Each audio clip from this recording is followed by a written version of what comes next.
법적으로는 아니라고 그랬습니다. 그런데 왜 가나안 문턱에서 죽게 하셨냐고. 그래서 신명기 34장 4절에 보면 너는 그리로 건너가지 못하리라. 하나님. 가나안 땅에 못 건너간다고. 너는 여기서 죽어라. 하나님. 하나님이 때때로는 오지신 분이에요. 아주 얄짤없이 가나안 땅에 못 들어가게 하시고 요단 동편 땅에서 그냥 여기 오늘 보면 그 34장 4절에 보면 내가 내 눈으로 보게 했다. 눈 구경만 시키고요. 가나안 땅에 발을 못 붙이게 했어. 근데 34장 7절에 보니까 모세가 죽을 때 나이가 몇 세? 몇 세요? 120세. 아까 여호수아는 몇 살에 죽었다고? 110세. 그러니까 여호수아는 자기 스승인 모세보다 10년을 덜 살고 죽었는데 모세는 110세였어요. 120세였어요.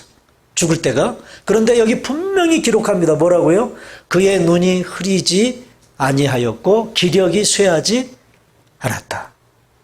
그러니까 아직 죽을 때라는 말이에요? 아니라는 말이에요? 아직 죽을 때가 아니라는 말입니다. 그런데 하나님은 모세를 데리고 가셨어요. 아직 더 해먹을 수 있는데. 예?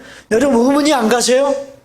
왜 아직도 더 일할 수 있고 아직도 더 살 수 있는데도 불구하고 하나님은 요단 동편 땅에서 죽게 하셨냐 그 말이에요. 여기에 대한 의문이에요. 그 다음에 세 번째 의문이 있어요. 자, 왜 하나님은요 모세가 죽은 다음에야 이스라엘 백성들을 가나안 땅에 들어가게 하셨는가에 대한 의문이에요. 자, 모세가 살았을 때도 들어가게 하실 수 있잖아요. 그죠? 그런데 여기 오늘 본문, 우리가 읽었던 본문에 보면 내 종 모세가 죽었으니 이제 네가 가나안 땅에 들어갈 때라는 말이에요. 역시 이제라는 말이 강조되고 있어요. 그러니까 하나님의 계획 속에는요 모세가 죽어야 이스라엘 백성들이 어디에 들어가요? 가나안 땅에 들어가는 거예요. 모세가 죽어요.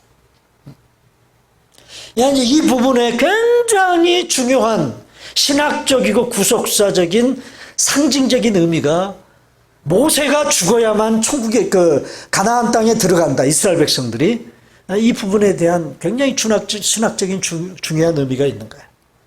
자, 이렇게 세 가지 질문을 여러분 머릿속에 가지시고 그 다음에 이 질문에 대한 제 나름대로의 답변을 한번 정리해 봤는데 여러분 그 세 가지 질문을 머릿속에 정리하고 들으셔야 돼요. 첫 번째 질문이 뭐였어요? 의문이 뭐였다고요?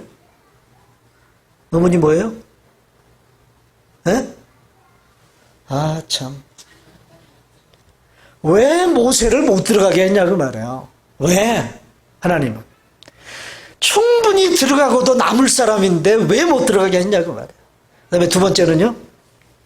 두 번째? 무슨 의문? 아직 더 살 수 있는데도 불구하고 아직 더 하나님의 일을 할 수 있는 육체를 가지고 있음에도 불구하고 왜 하나님은 그 시점에서 모세를 죽게 하셔서 스탑을 시키셨냐? 마지막 세 번째. 왜 모세가 죽어야 이스라엘 백성들이 가나안 땅에 들어가는가? 이 세 가지 질문을 가지시고 그 질문에 대한 제 나름대로의 답변을 여러분 좀 들어보시길 바랍니다. 하나님께서 모세의 죽음에 대하여 그렇게 하셔야만 했던 이유가 뭘까요? 한 네 가지로 정리를 해봤는데 첫째는요. 하나님 자신의 영광을 위해서 모세를 죽게 하시는 거예요. 자, 사람은 누구나 하나님의 영광을 위해서 존재하죠. 오늘 저와 여러분들이 이 땅에 발을 붙이고 살아가는 존재의 목적이 뭐예요? 그 존재의 제일 되는 목적이 뭐라고요? 하나님의 영광 때문에 저와 여러분들이 존재하는 거예요. 자기 영광 추구하고 그것을 위해 발버둥 치는 순간 우리는 존재의 의미를 상실하게 되는 것입니다. 모세는 하나님이 받으셔야 될 영광의 자리에 자기가 서 있기를 원치 않았습니다. 멈춰야 할 순간에 멈췄어요. 여러분 요즘 한국교회에서 일어나는 여러 가지 교회 안에 불미스러운 그런 이런 일들은 바로 이 부분이 잘 안 돼서 생겨나는 문제들인 것 같아요. 스탑해야 될 때 스탑을 못하는 거예요. 예를 들면 교회 안에서 목사님들끼리 싸우죠. 전임 목사님과 후임 목사 사이에 투닥거리고 싸우고 기득권 싸움 하는 거예요. 재산 싸움하고요. 세습 문제 때문에, 교회 세습 문제 때문에 한국 교회가 얼마나 시끄러운지 몰라요. 자, 여러분, 이런 일들이 한국 교회에 왜 벌어질까요? 왜? 이런 모든 것들이 기득권을, 자기가 움켜쥐고 있는 기득권을 최종적으로 하나님 앞에 내려놓지 못해서 생겨나는 문제들입니다. 제가 어제 이제 이 설교 준비를 하면서 설교 준비를 다 맞춰놓고 어제 잠자리에 이렇게 눈을 감고 이제 내일 말씀을 전할 그런 내용들을 이렇게 조금 이렇게 리뷰하고서 이제 잠자리에 들려고 하는데 제 속에 그런 생각이 들어서 그렇구나. 우리가 착각하고 살아가는 어떤 착각이냐면 하나님은 나 없이는 일을 성취하지 못하시는 하나님일 거라고 생각하시는 그런 착각이 우리에게 있어요. 나 아니면 안 돼. 또 나 아니어도 저 사람 아니면 안 돼. 아주 옛날에 제가 우리 교회 처음 개척해가지고 목회할 때에도 그럼 장로님이 계셨어요. 저 집사 아니면 우리 교회 재정 거덜납니다. 그런 장로님이 계셨어요. 네. 여러분, 그런 얘기를 아주 서스럼없이 우리가 할 때가 있어요. 근데 그런 생각을 하면서 제가 어떤 생각을 품었냐면, 하나님은 나 아니어도 하나님의 일을 맡겨서 그 일을 성취해 나가실 사람들이 이 세상에 뭐예요? 수두룩하다. 여러분, 이 생각을 하는 순간부터 여러분, 우리는 나 자신을 내려놓게 되는 거예요. 근데 이걸 생각을 못하니까, 나 아니면 안 돼. 우리 교회도 내 아니면 안 돼. 은퇴를 했음에도 불구하고 은퇴한 목사님들이 자꾸 후임 목사님을 괴롭히고 힘들게 하는 이유가 뭐예요? 나 아니면 안 된다고 생각하는 그 아집과 그 고집과 그리고 그 어떤 고정관념이 나를 끌고 가려고 하는 거예요. 여러분, 모세 아니면 하나님이 일을 못하세요? 그런 하나님이에요? 우리가 믿는 하나님이 그런 하나님입니까? 나 아니면 하나님이 일을 못하시는 그런 하나님이라면요, 그 하나님 나는 믿을 필요가 없다고 생각해요. 나 아니어도 얼마든지 다른 사람을 통해서도 그 일을 해내실 수 있는 분이 우리 하나님이에요. 그걸 여러분 아셔야 됩니다. 한국의 그 높은 뜻 교회 담임 목사를 하셨던 김동호 목사님이 2016년에 은퇴를 하셨어요. 여러분, 김동호 목사님 아시죠? 네. 은퇴를 하셨는데 이분이 그 2001년도에 높은 뜻 숭의 교회라는 교회를 개척을 하셨죠. 그리고 2016년에 은퇴를 했으니까 몇 년 담임 목회를 한 거예요? 자기가 개척한 교회를 15년 개척을 하고 2016년에 은퇴를 했습니다. 근데 이분이 목사 안수를 받고 처음으로 그 부목사를 했던 교회가 자기 본교회였어요. 저도 제 본교회에서 부목사를 했는데 그 교회가 이제 우리 합동축 교회에서는 굉장히 이름이 있는 그런 역사적인 교회, 청량리 중앙교회라고 하는 교회인데 그 교회 담임 목사님 이름이 임택진 목사님. 이 임택진 목사님이 1981년에 교회를 은퇴했어요. 은퇴를 할 때 그 은퇴 예배에 사회를 이 김동호 목사님이 부목사로 사회를 봤어요. 그 교회 부목사로 부임한 지 2년째 사회를 봤어요. 사회를 보면서 이제 순서를 따라서 우리 임택진 목사님이 은퇴사가 있겠습니다. 근데 이 임택진 목사님이 나와가지고 은퇴사를 하시는데, 누가복음 17장 9절로 10절 말씀을 딱 읽고 두 마디 딱 하고 은퇴사를 끝마치더라는 거예요. 그 성경 구절이 뭐냐면, 명한대로 하였다고 종에게 살해하겠느냐? 이와 같이 너희도 명령받은 것을 다 행한 후에 이르기를 우리는 무익한 종이라 우리의 하여야 할 일을 한 것뿐이라 할지니라.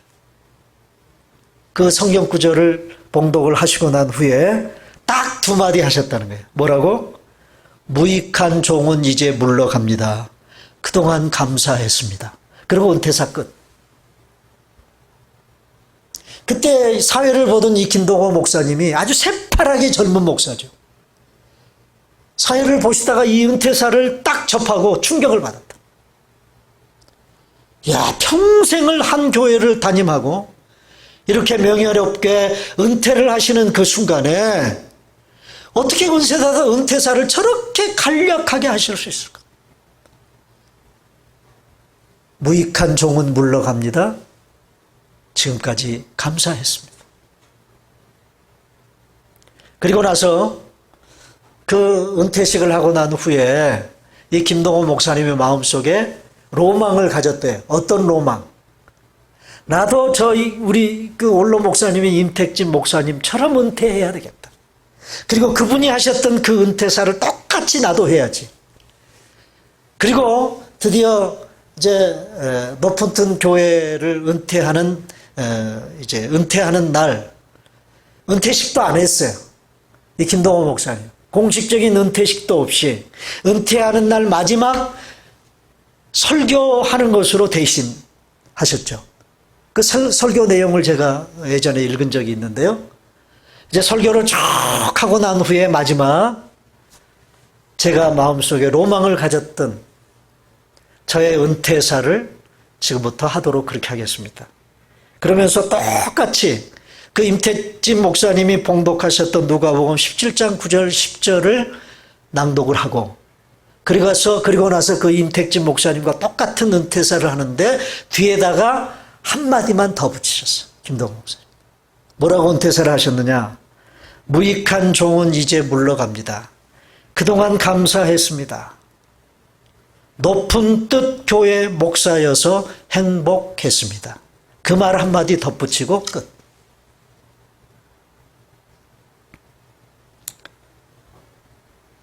여러분, 물러날 때 물러나고 스탑해야 될 때 스탑할 수 있는 그런 용기, 그것이 하나님의 일을 감당하는 사역자들에게는 절대적으로 필요합니다. 하나님은 모세로 하여금 그렇게 하게 하셨어요. 그 인생의 마무리를 그렇게 하게 하셨어요.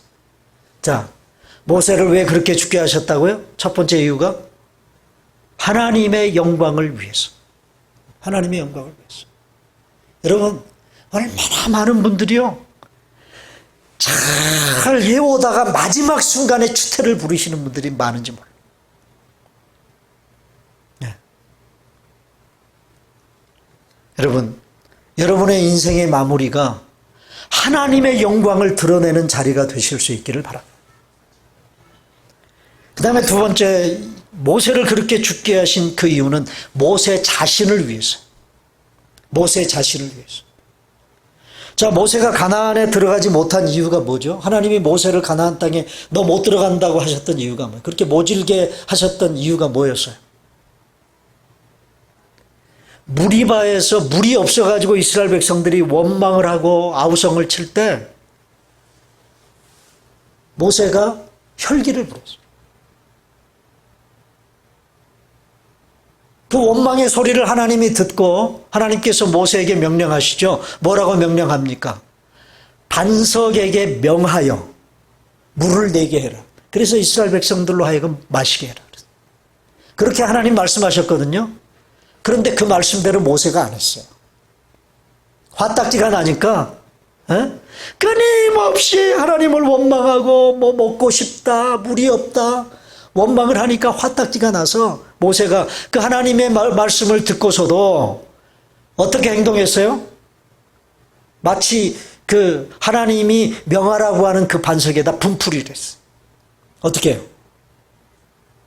그 반석을 한 번도 아니고 두 번 탁탁 치면서 뭐라고 얘기했습니까? 우리가 너희를 위하여 이 반석에서 물을 내랴.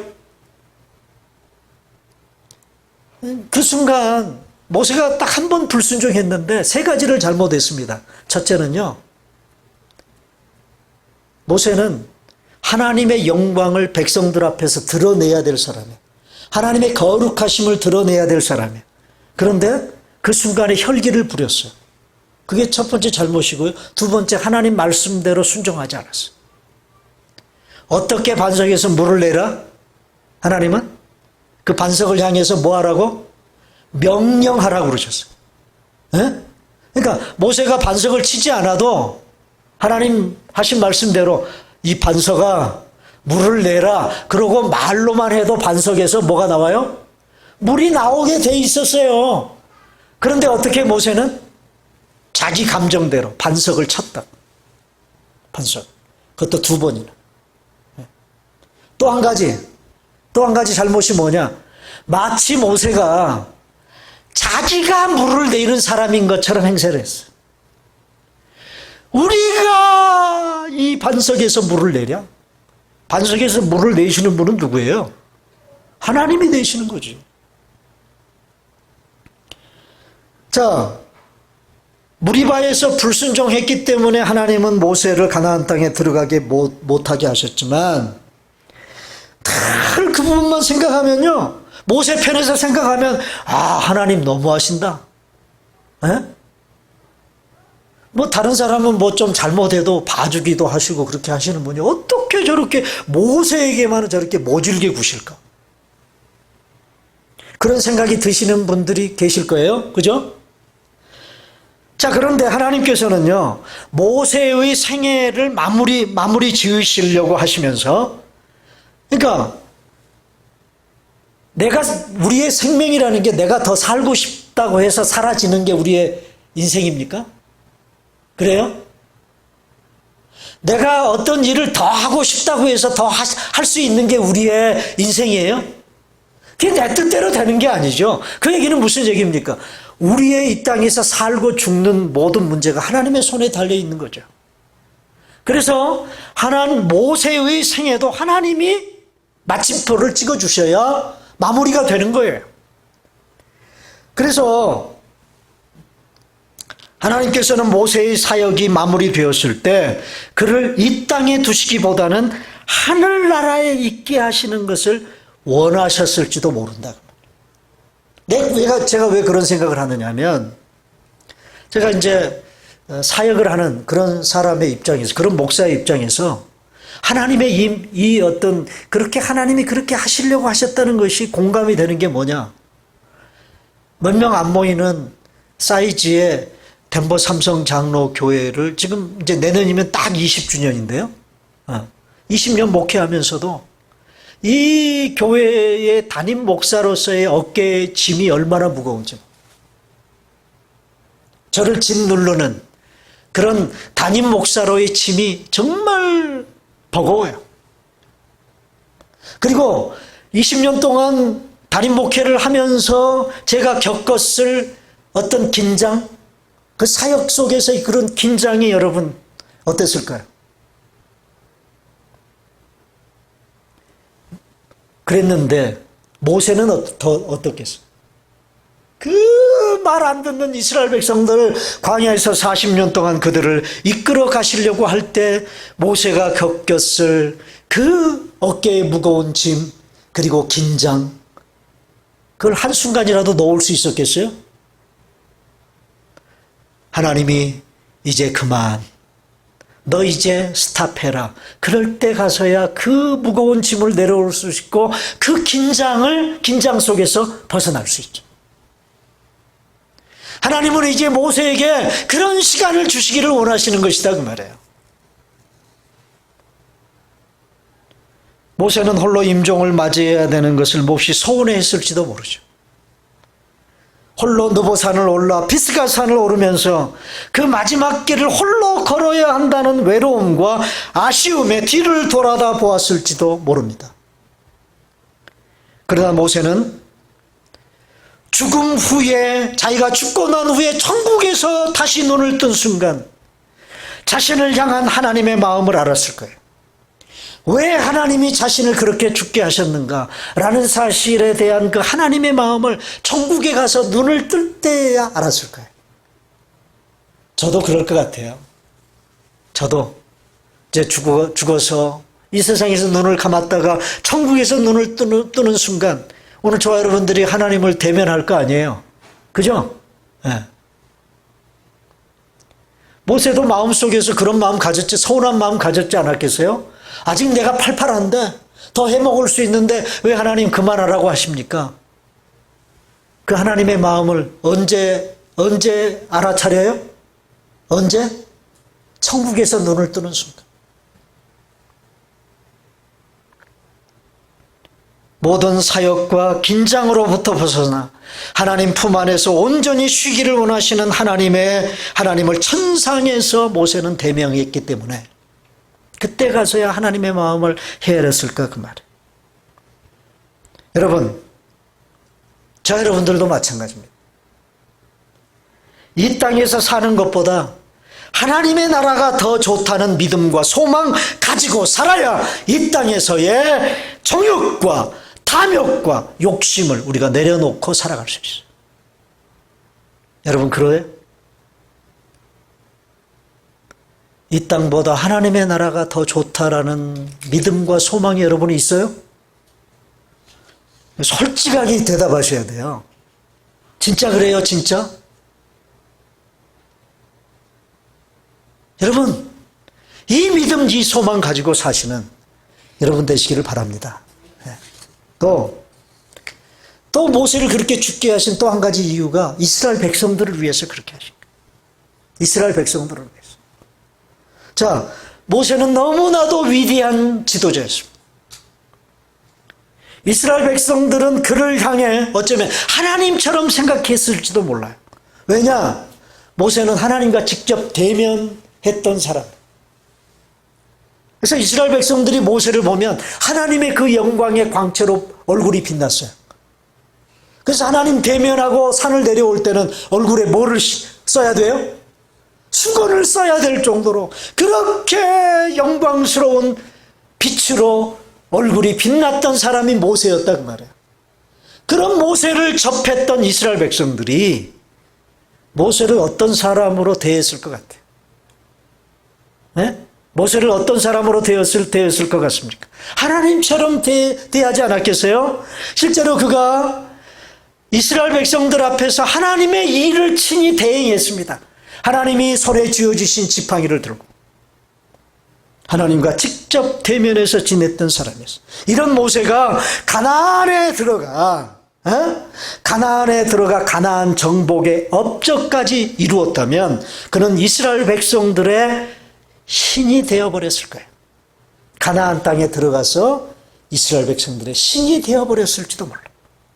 이런 모세를 이스라엘 백성들은요, 모세가 죽은 후에 눈을 우리가 보지 않아도 뻔하게 이스라엘 백성들의 행동할 걸 알아요.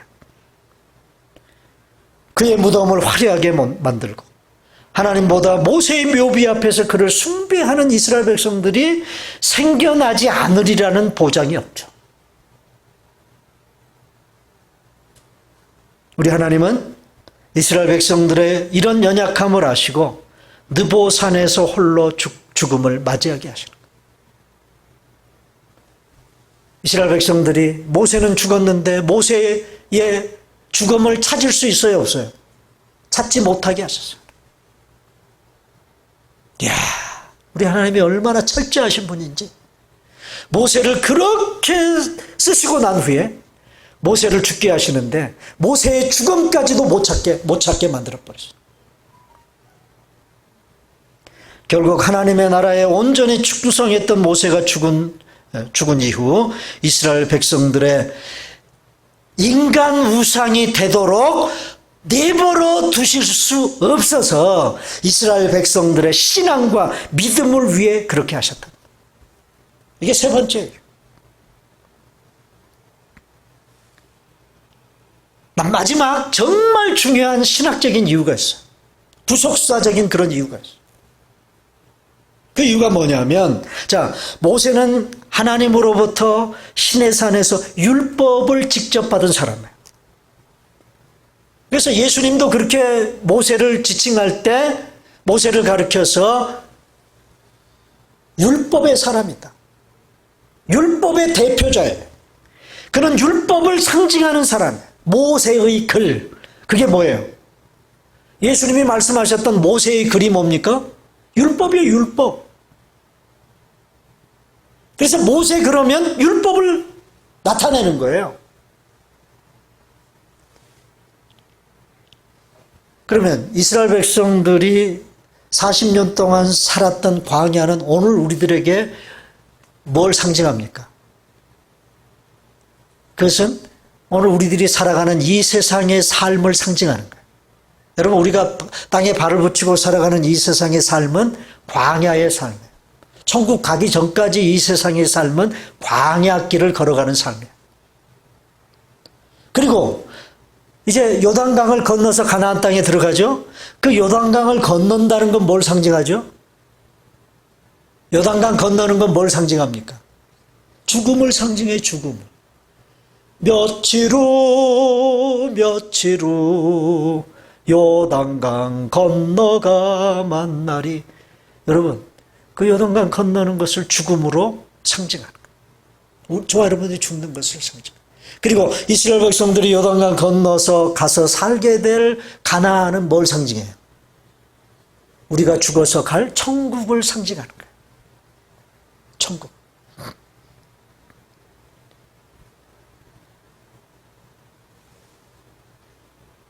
율법을 상징하는 모세가 그것에 들어가지 못했습니다. 천국을 상징하는 가나안에 율법을 상징하는 모세가 들어가지 못했다 그 말이에요. 이스라엘 백성들을 가나안으로 율법을 상징하는 모세로 하여금 이끌지 못하게 하셨어요. 여러분, 무엇을 의미합니까? 뭘 의미해요? 율법으로는 천국에 들어가지 못한다는 상징. 율법을 행함으로는 구원받지 못하고 율법을 행함으로는 천국에 들어가지 못한다는 상징입니다. 무서운 상징입니다. 무서운 상징.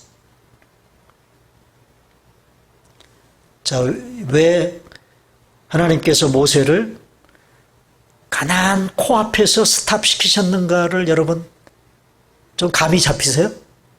네? 그런 의미에서 모세를 가나안 직전에서 못 들어가게 하셨다는 이 모세의 죽음은요, 굉장히 중요한 복음적인 메시지가 담겨져 있는 거예요. 자, 하나님은 모세가 죽은 다음에 여호수아로 하여금 가나안에 들어가게 하십니다. 여호수아의 이름이 뭐예요? 여호수아의 이름이 뭡니까? 여호수아라는 이름의 변천사가 있어요. 여호수아라는 이름이 호세아로 바뀝니다. 호세아. 그러니까 여호수아와 호세아는 같은 이름이에요. 호세아, 여러분 많이 들어보셨죠? 선지자 중에 호세아도 있죠? 네. 그리고 그 이름이 예수아. 예수아라는 이름으로 바뀌고 똑같은 이름인데, 마지막에는 우리 예수님에게 붙여진 이름, 예수라는 이름으로 바뀌어요. 성경에. 그러니까 이스라엘 백성들을 이끌고 가나안을 건너서 가나안 땅에 들어갔던 여호수아의 이름은 우리 예수님의 이름과 똑같은 이름이라 그 말이에요. 여기에 무서운 또 다른 상징이 있어요. 그게 뭡니까? 그게 뭐예요? 예수 그리스도를 통해서만 구원받는다는 상징. 예수 그리스도를 통해서만 천국에 들어간다는 상징이 모세 아니고 여호수아라는 하나님은 구원이시다라고 하는 이름을 가진 여호수아를 통해서 가나안 땅에 들어가게 하시는 상징이다. 여러분, 모세의 죽음을 우리가 생각을 할 때 꼭 놓치지 말아야 될 신학적이고 영적인 대단히 중요한 상징이 바로 여기에 있어요. 여러분, 사람은 누구나 언젠가는 죽습니다. 이 말만큼 보편타당한 진리도 없는 것 같아요. 안 죽는 사람 있어요? 그런데 우리는 어떤 생각을 가지고 살아갑니까?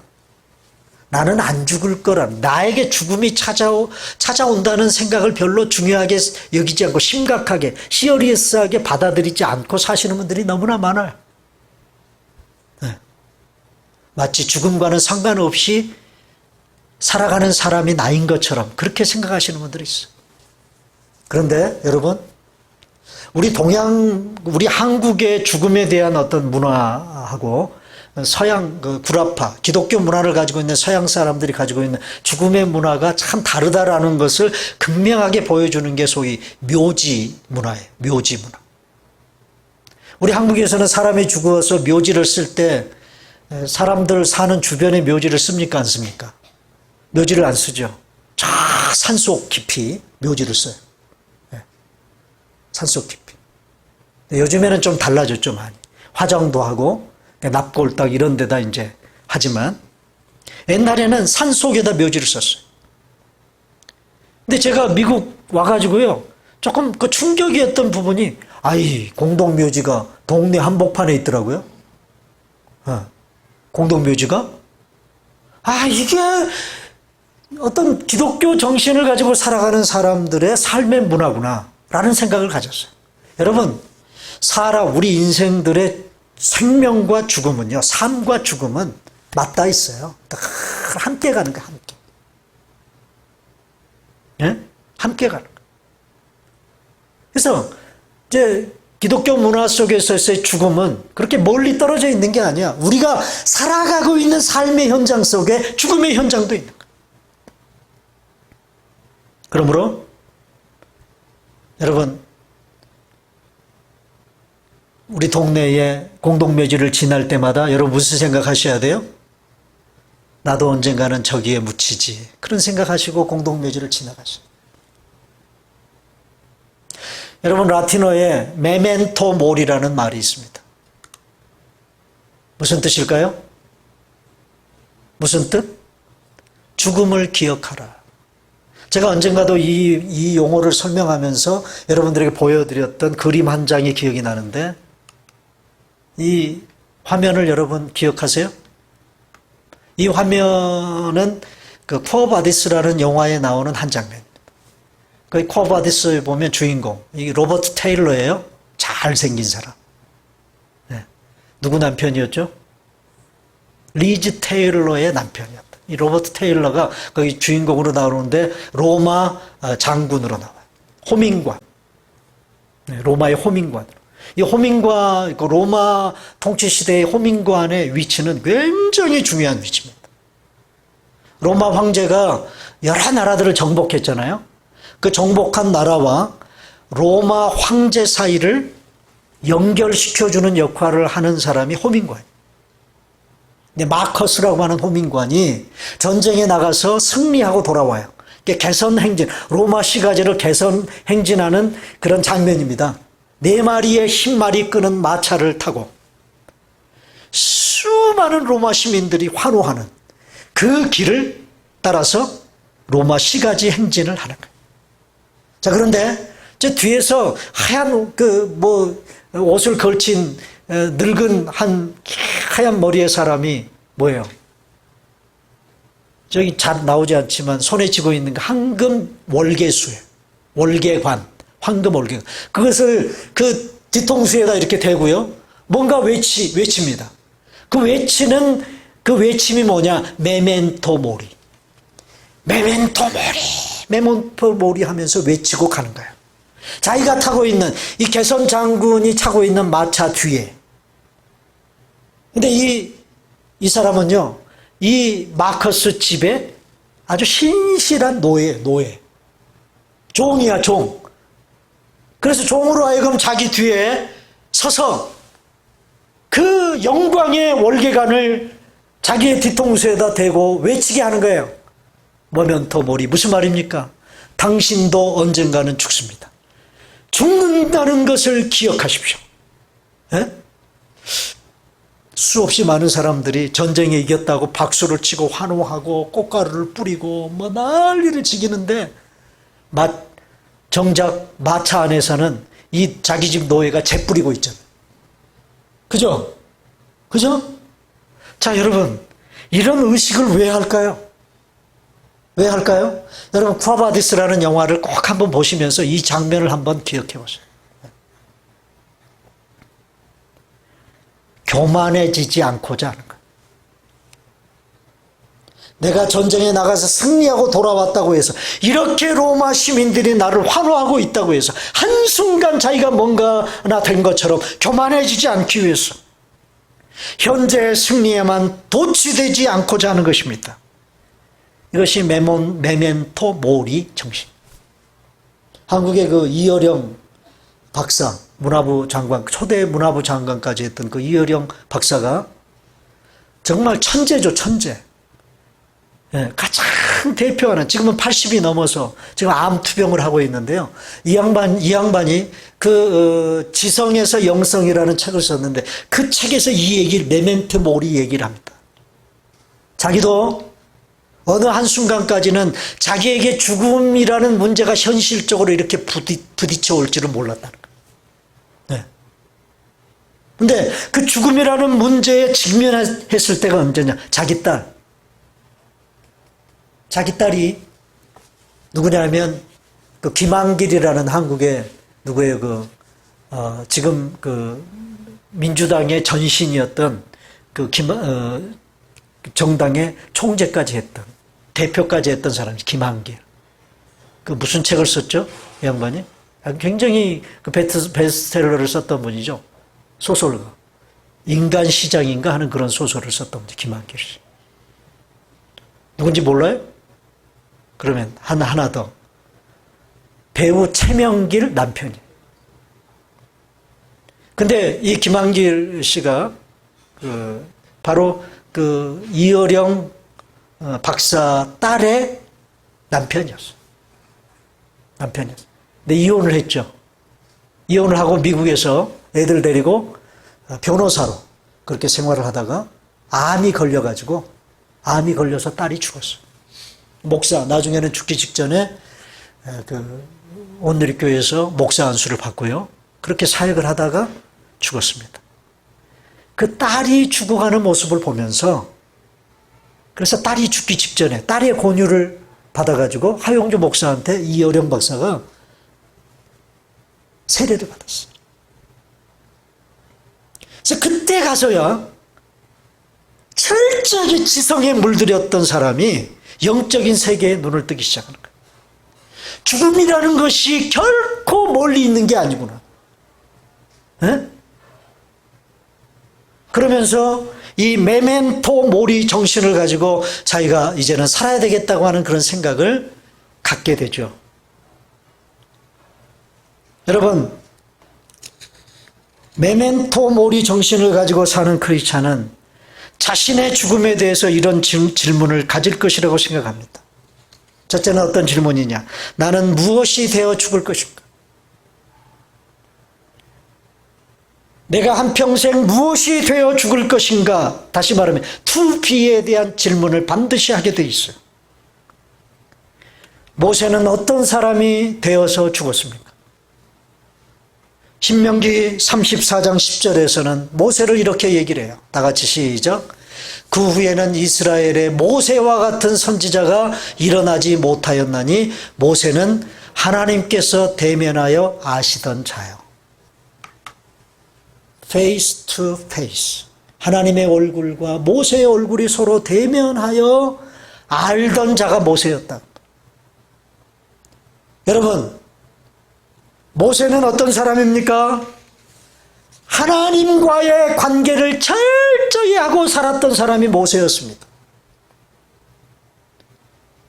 여러분, 내가 어떤 인생을 살다가 죽을 것인가? 어떤 업적을 남기고 죽을 것인가? 그게 먼저가 아닙니다. 그게 우리가 인생을 살아가는 방향이 아니에요. 그러면요, 우리가 인생을 살아가는 우리의 가장 가장 중요한 방향은 하나님께 있는 거예요. 하나님과의 관계. 하나님과의 관계 속에서 내가 어떤 사람이 되어야 할 것인가. To be. 여러분, 이 부분이 얼마나 중요하죠. 그래서 하나님께서는 모세의 뒤를 이어 여호수아에게도 이 말씀을 하시죠. 똑같은 말씀을 하세요. 자, 여호수아서 1장 7절 8절. 여러분, 오늘 여러분들이 묵상하셔야 될 매일 성경 본문이에요. 오늘. 자, 다 같이 읽습니다. 시작. 오직 강하고 극히 담대히 하여 나의 종 모세가 내게 명령한 그 율법을 다 지켜 행하고 우로나 좌로나 치우치지 말라. 그리하면 어디로 가든지 형통하리니 이 율법책을 내 입에서 떠나지 말게 하며 주야로 그것을 묵상하여 그 안에 기록된 대로 다 지켜 행하라. 그리하면 내 길이 평탄하게 될 것이며 내가 형통하리라. 여러분, 우리는 뭐 먼저 생각합니까? 늘 어디로 가든지 형통하는 일, 어디로 어느 길을 가든지 평탄케 되어지는 그 부분에 초점을 맞춰요. 그런데 하나님의 관심은, 여호수아를 향한 하나님의 관심은 뭐예요? 네가 가나안 땅에 들어가서 가나안을 정복하는 거, 그거에 내가 관심이 있는 게 아니야. 그러면요, 여호수아를 향한 하나님의 가장 본질적이고 기본적인 관심은 뭐냐? 너는 먼저 말씀의 사람이 되라는 거예요. 예? 내 말씀을 듣는 사람, 내 말씀을 묵상할 줄 아는 사람, 그리고 듣고 묵상한 그 말씀대로 실천하며 살아갈 줄 아는 사람, 그 사람이 되라. 그거 잘하면, 투비를 잘하면 그 다음 투두는 뭐예요? 하나님이 이루어 주신다는 거예요. 하나님. 그래서 이제 두 번째, 메멘토 모리 정신을 가지고 살아가는 크리스찬들이 던져야 될 두 번째 질문은 나는 무엇을 하다가 죽을 것인가? 투에 대한 질문. 투. 나는 무엇을 하다가 죽을 것인가? 모세는 무엇을 하다가 죽었습니까? 모세는 하나님의 부르심을 받아 하나님의 보냄을 받은 삶을 살다가 죽었어요. 한마디로 여호와의 종으로서 하나님께 주신 사명을 따라 살다가 죽었다. 자, 신명기 34장 11절 12절에 다 같이 읽습니다. 시작. 여호와께서 그를 애굽 땅에 보내사 바로와 그의 모든 신하와 그 온 땅의 모든 이적과 기사와 모든 큰 권능과 위엄을 행하게 하시며 온 이스라엘의 목전에서 그것을 행한 자였더라. 하나님의 부르심을 받아서 또다시 애굽에 하나님의 보내심을 받고 하나님이 시키시는 일을 하다가 죽었다 그 말이야. 사명 따라 살다가 죽었어. 이제 하나님은 여호수아에게 똑같이 여호와의 종으로서의 삶을 위해 사명을 여호수아에게 주십니다. 2절 다 같이 시작. 내 종 모세가 죽었으니 이제 너는 이 모든 백성과 더불어 일어나 이 요단을 건너 내가 그들 곧 이스라엘 자손에게 주는 그 땅으로 가라. 이제 너는 일어나 건너 가라는 것. 이게 여호수아에게 주신 하나님의 사명이었습니다. 여러분, 어떤 사람이 여호와의 종이에요? 어떤 사람이 여호와의 종입니까? 여호와의 종은요, 하나님과의 관계를 튼튼하게 하면서 살아갈 줄 아는 사람이에요. 그리고 하나님 맡겨주신 사명에 목숨 바쳐서 살아가다가 죽은 사람을 우리는 여호와의 종이라고 부르는 거예요. 메멘토 모리, 언젠가는 죽는다는 것을 기억하라. 여러분, 이 메멘토 모리의 정신으로 여러분 살아가시기를 바랍니다. 언젠가는 저와 여러분들이 죽습니다. 내 인생의 마침표를 찍는 그 순간까지 어떻게 살다가 가야 할까요? 철저하게 나의 자랑과 영광을 내려놓고 하나님의 영광을 위해서 살다가 가실 수 있는 여러분 되시기를 바랍니다. 철저하게 하나님의 말씀 묵상하며 그 말씀에 절대 순종하는 사명자로 곧 여호와의 종으로 살다가 가십시다. 그래서 여호와의 종 모세, 여호와의 종 요수아라고 불려진 것처럼 저와 여러분들도 죽은 후에 나를 기억하는 내 주변에 있는 모든 사람들로부터 여호와의 종 아무개, 여호와의 종 이동훈, 여호와의 종 박광자, 여호와의 종 배예정, 여러분 그렇게 부끄럽지 않게 그렇게 불려주실 수 있는 여러분들이 다 되실 수 있기를 주님의 이름으로 축원합니다. 이제 다